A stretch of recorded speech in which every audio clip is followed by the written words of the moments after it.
So today we're focusing on step 7 in yoga and the 12 steps. And 7 is about the qualities of humility and grace. And in particular, it's about how to bring grace more fully into our lives to work with those things that are challenging us. So the preceding steps have been this journey towards this moment where we're looking honestly at our life today. We're looking at it in this moment where we stand and recognizing what seems to be blocking us from realizing our higher self, our higher truth. So it can be habit patterns, it can be thought patterns, it can be actions, behaviors that we feel very clearly are not serving us. They're not serving us. So in step 6, the practice is we become entirely ready to have this transformed, to have this changed. That's the affirmation and the practice. In step 7, it is an acknowledgement and an understanding that I bring myself to the moment of seeing what needs to be transformed, and I understand that I won't be the one transforming it. It's not my power that does it. It's divine power. So the humility is the recognition that the answer here is not for me to roll up my sleeves and dig in and tackle this. It does take energy, it does take focus, and it takes commitment and willingness to follow guidance, right? To honor that sense of right action, right thought, right speech. That being said, it's a deep understanding that it's not on my shoulders. And it's very important because in our culture, it's viewed progress and forward movement, success, achievement is seen very differently. It is, in fact, it's revered in the Western culture to be self-sufficient, to wherever you get to, the more you can demonstrate that you did that on your own, the more impressive it is. And spiritually, that's not the practice. It is, it's a really interesting blend because Yogananda speaks a lot about the importance of willpower.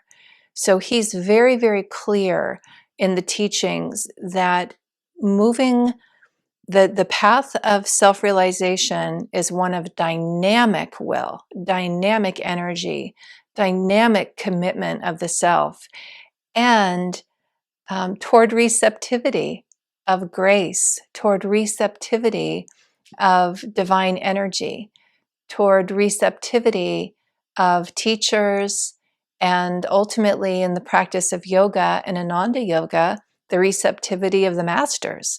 Just to recognize the masters can help me realize my own highest self. So there's this progression of practice and relationship. In step 5, we were talking about intimacy and learning to work with trusted guides and teachers and divine friends. And we're building that practice is building toward a healthy reliance on God. It's not passive. It's not, well, I'll just hang back now and you do it. But at the same time, yeah, it's difficult to talk about. It's difficult to articulate clearly what it looks like and what it feels like. So I will say a story comes to mind when I was getting ready for today, and this is a story from Devarsi, who's the head of the monks in India. And he was talking about the power of Kriya Yoga, which in Ananda Yoga is the meditation technique that Yogananda brought to the West. And it's the highest practice of meditation that we practice at Ananda. And Devarsi was talking about a challenge that he was talking about the power of Kriya and Kriya practice, meditation and spiritual life, right? And so what he was saying is that there was a challenge he had faced personally, he had worked on for about 10 years, really worked on it, done everything that seemed reasonable to change this difficulty, this challenge. He didn't identify what it was. It wasn't important, right? What was important is that he had worked on this personal challenge, something he felt was holding him back and just getting in the way of him progressing. And after 10 years, he laid it at God's feet and just said, I mean, basically, I've done everything I can do. I am willing to have this not in my life. I don't know what else I can do. And there was in that, and in that surrender of it, he felt like, I'm going to dedicate what I can do now is I'm just going to dedicate myself to my Kriya practice, my spiritual life, and give it to you, God, right? Like, I don't know what else to do to have this transformed. I know it's not serving me. It feels that my life and my spiritual life would be better without it, but I can't change it. I can't change it. And so what he found, to his great surprise, is that months later, it transformed and was removed and gone after 10 years of dedicated personal effort to transform this with no sign of progress. Once he laid it at God's feet, just accepting this is with me for life. He got to the point of saying, well, what else can I do? So I'm going to be, I'll dedicate to my spiritual life, and that's the best that I can do. And what he realized in that is he let God do it. That he had no idea that, his own personal effort to change and transform, which was making no progress, was preventing the grace from coming in and changing it. I mean, it was a surprise, and he was sharing it with all of us, in part to talk about the transformative power of Kriya, and also this right relationship with the divine, and understanding, right, that it's self-offering.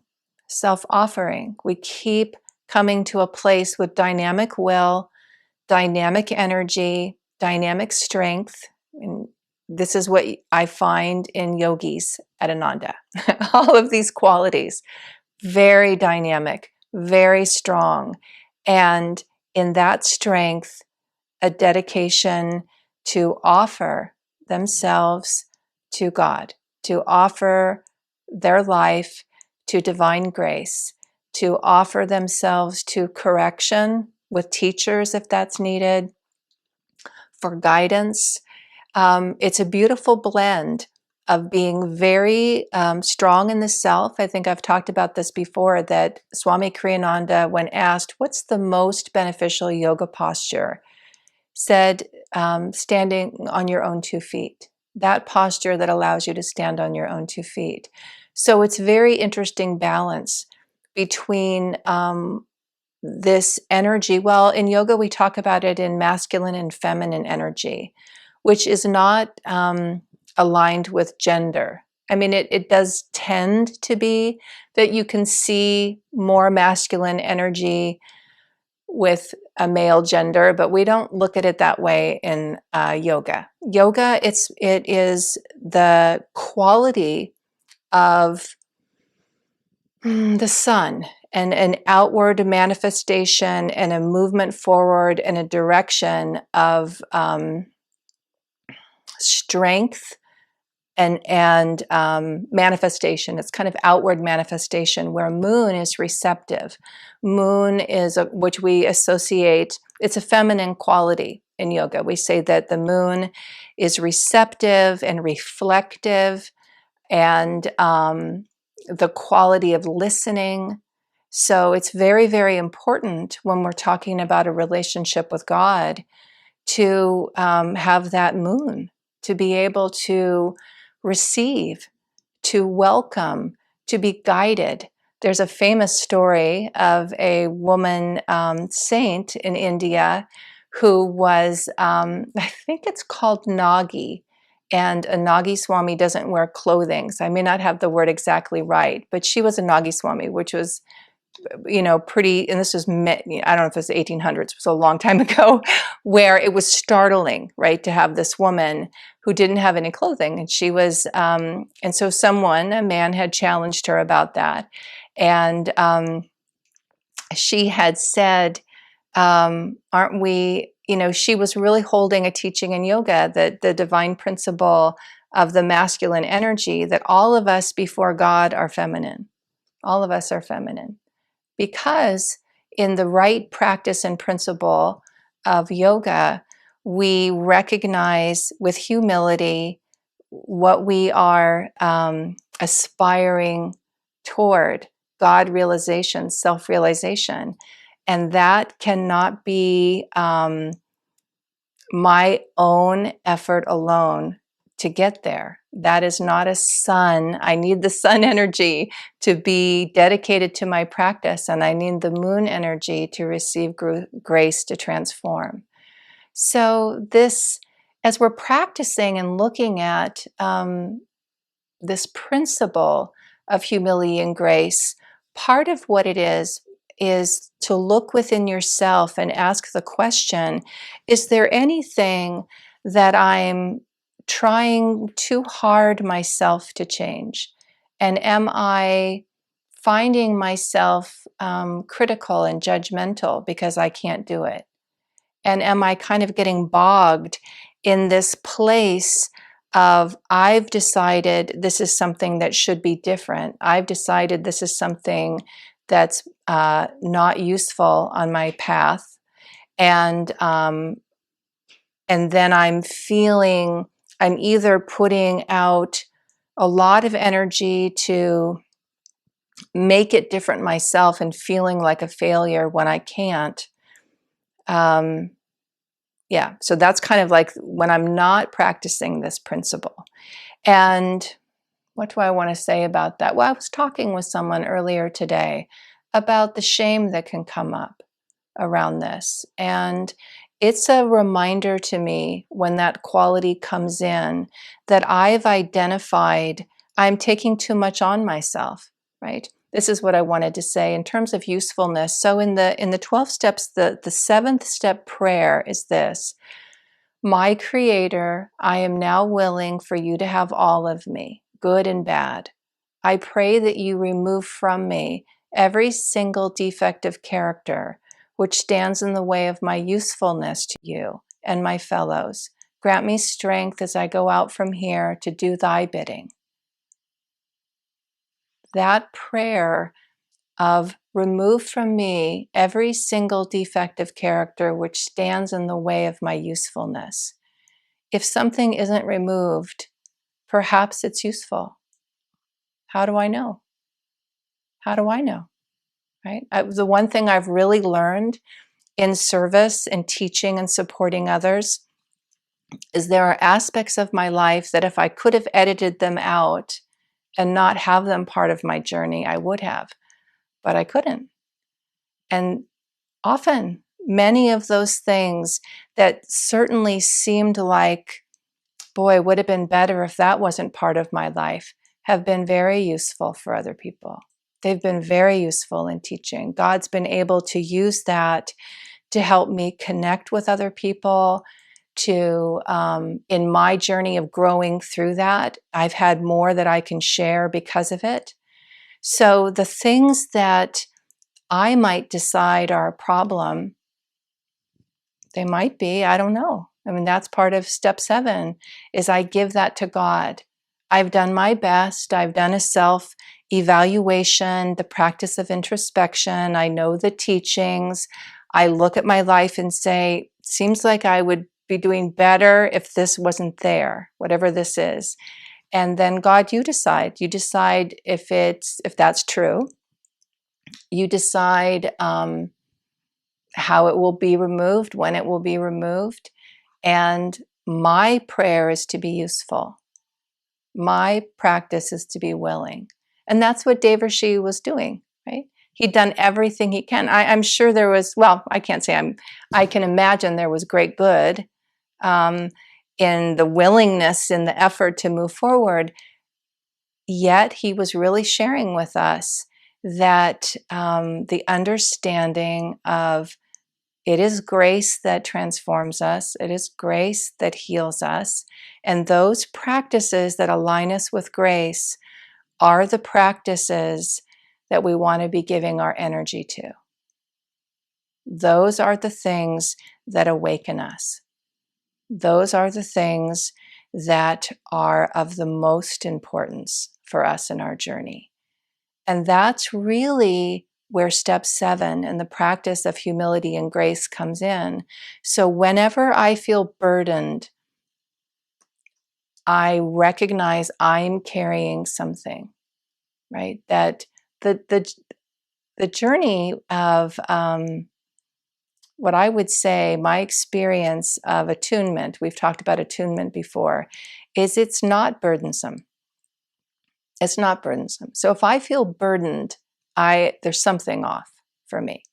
And I might feel tired. I could feel physically tired. Burdened is different. Burdened is a heavy carrying of something that's really not mine. Why am I carrying that?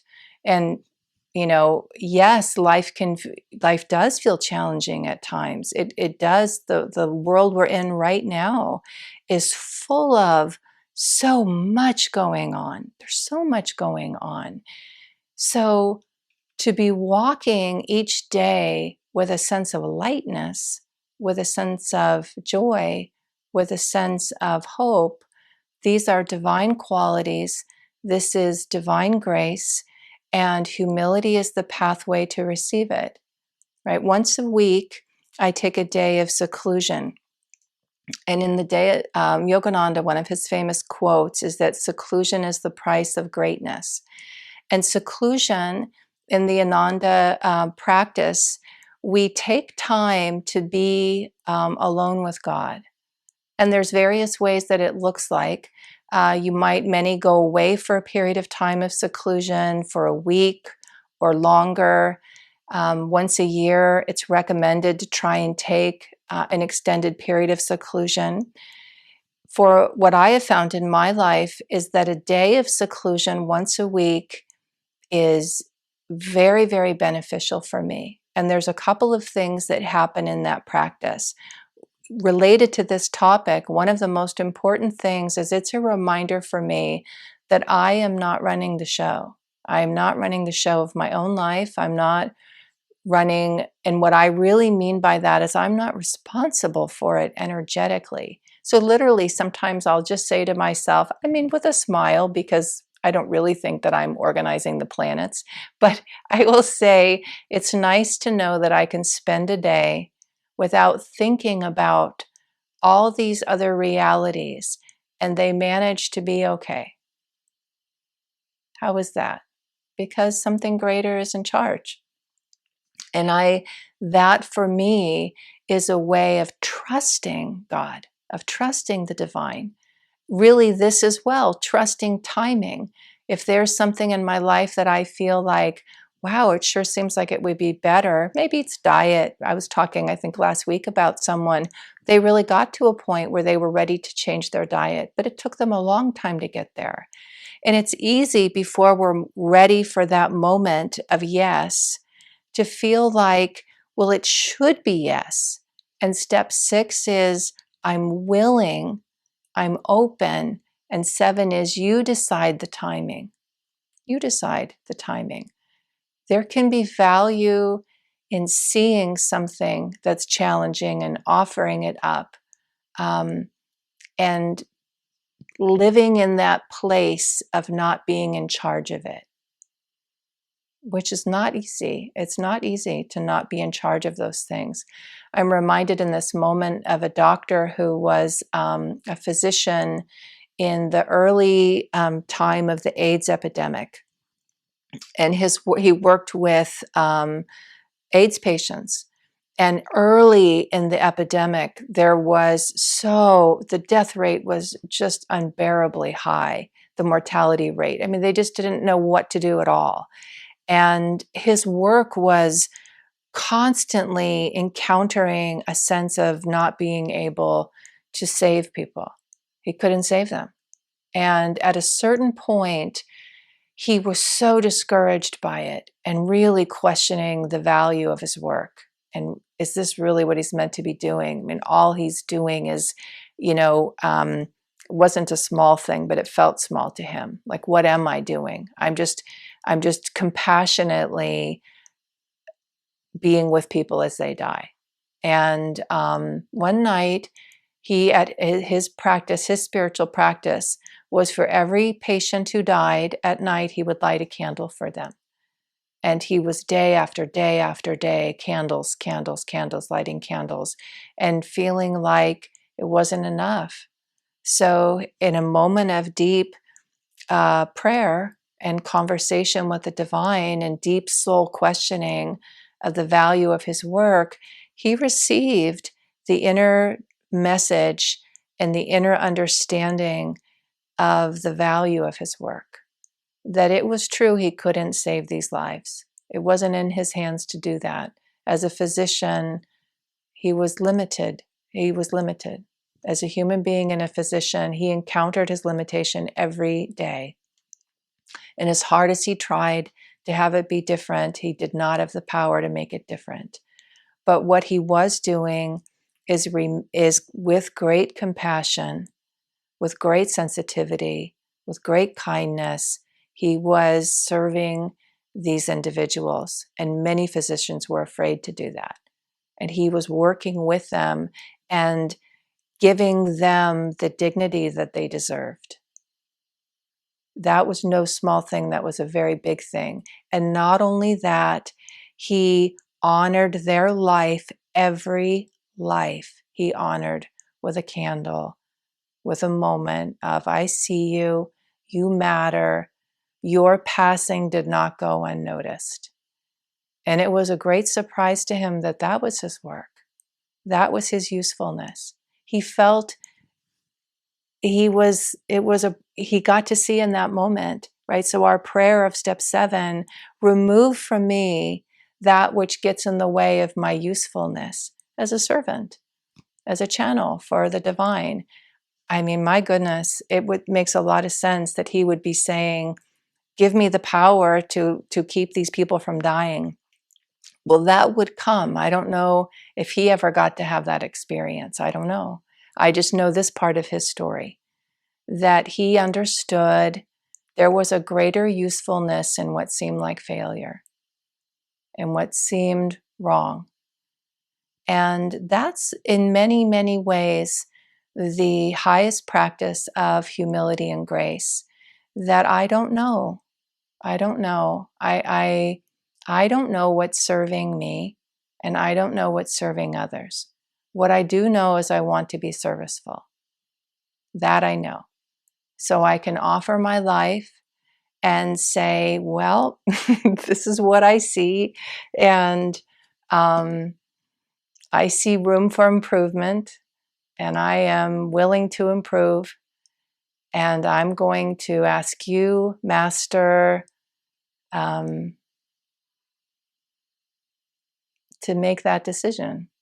And if it is the right time and the right thing and helpful and useful for my spiritual growth and my service to others, then it will be removed. Asha has told the story, and it's been my experience, so probably why I always remember it. She said, the interesting thing about transformation is that on the one hand, we're so aware of all the work and effort and everything we do to progress, to transform, to change. Like we're just, to grow, all the personal effort. And the moment that we experience the change, it's so evident we didn't do it. We're so completely aware, I didn't do it. Even though I know I did all those sadhanas, I had all that practice, I read the teachings, I went to classes, I prayed and meditated, and all those things are very good. They open us to receive the grace that will heal and transform us and awaken us. And that's the journey. That's the practice of 7, of humility and grace. Everything, all the effort is to be open and receptive for divine healing. So I offer for you today and for this week the practice of offering your life on the altar. It can be silently, prayerfully to yourself, or if you have an altar at home, just to lay that on the altar. In 12 steps, we have sometimes the practice of a God box, like write it down, put it in a little box and give it to God and say, well, you decide, I'm willing. You decide what's needed. I'll trust you. Wishing you a beautiful day, great souls.